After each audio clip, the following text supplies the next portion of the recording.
Dylan, how more comfortable and how much of a display of the connection between you and your receivers was Friday's performance? Yeah, it felt good to kind of hit the plays we missed early in the early games, but yeah, it's just going to keep growing every week, and we had a great week to start, and so yeah, we're just keep working one better every day, and we'll see where it leads to us at the end of the season. Is that just something that takes time and getting used to each other? Yeah, it takes time, and just in the game, it's a little different from practice, but we practice it so much that we want it to become second nature, and I think we're getting to that point. How did you feel, Dylan, on Friday? Like you handled some of the post-snap reads that you needed to deal with that last game that were different from the previous games where they were disguising coverage? Yeah, I think we handled it very well. Coaches gave us, the right tools to beat the defense. Pretty much saw everything that they had coming at us, and I think that just goes back to our coach preparing us and having the right game plan in place for us to be successful out there. What's the lesson or the takeaway from how overtime played out now that you've looked back on the film? Yeah, there was just I think second play, just missed Zay, and something to learn from. Obviously, first overtime, and that's not an excuse. We got to make the plays.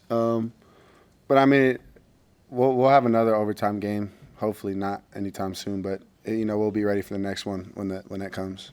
For you, what are the challenges going on the road for the first time? You've had 4 at home, now going on the road as a starter for the first time.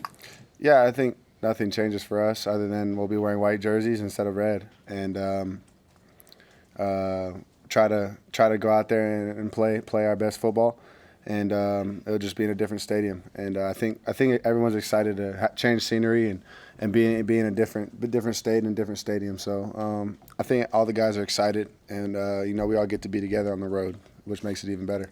Obviously, it was unfortunate what happened to Turner, but how do you see Gunner, step into that role? Yeah, I think our whole program is built on the next man up, and Gunner's been learning from Turner and Teddy, even hurt, and still trying to get these guys right. And I'm very confident with what Gunner's doing, and he's been playing college football for a little while now, so there's no worries there. Coming off that first loss, what have you seen from the guys and their attitude when you got back to work this week?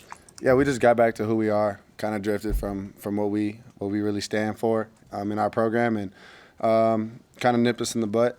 And I think it's good. I know our team will respond very well.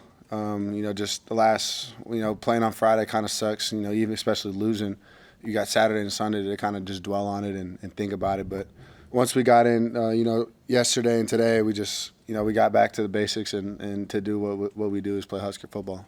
You took more hits in that game than the first 3. Mm-hmm. How did your body respond, and how does your training, year-round, prepare you for 4 games, 4 weeks when you haven't taken a hit in a while?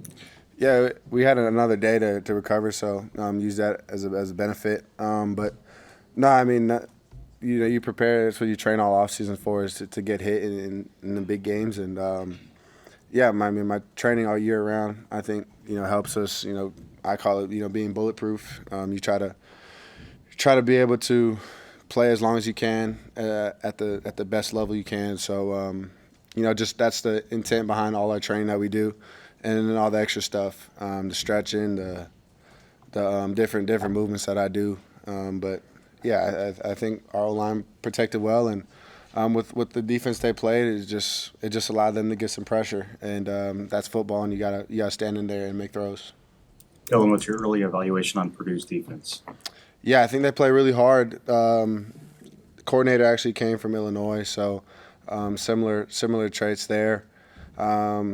Obviously, being on the road, be different scenery. That's just an outside distraction that we won't focus on. But yeah, I think they play really hard. They have dudes, and we got to be very smart on how we attack, and we just got to go out there and win. How do you prepare just for crowd noise, dealing with that? I mean, you kind of had the nice home crowd for that. I mean, what are the things you guys have done different this week? Yeah, it's fun. I was actually thinking the same thing, talking to Coach Rule. And our stadium's so loud that when we're on offense, it's pretty loud, to be honest. It's just we have really good fans. But I think, obviously cadence, we can we can switch that up if we need to.